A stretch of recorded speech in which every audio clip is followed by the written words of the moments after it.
Leo Chandra Saputra, bujang ini bersama siko kawannya yang masih DPO, nekat gasa outdoor AC milik kantor perpustakaan dan kearsipan Kota Palembang. Atas perbuatannya, dirinya ini harus duduk di kursi persidangan Pengadilan Negeri Palembang.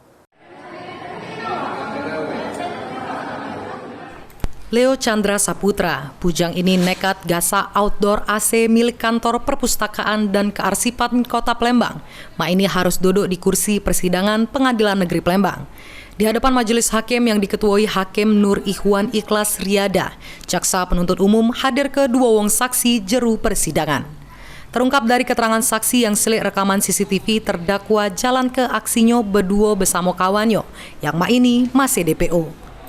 Keduanya guna ketang sama obeng, guna gasak 2 unit AC outdoor di kantor tersebut.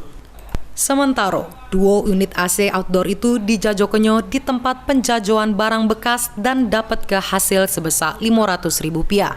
Atas perbuatannya ngakibat ke kerugian material kantor tersebut sebesar Rp18.500.000.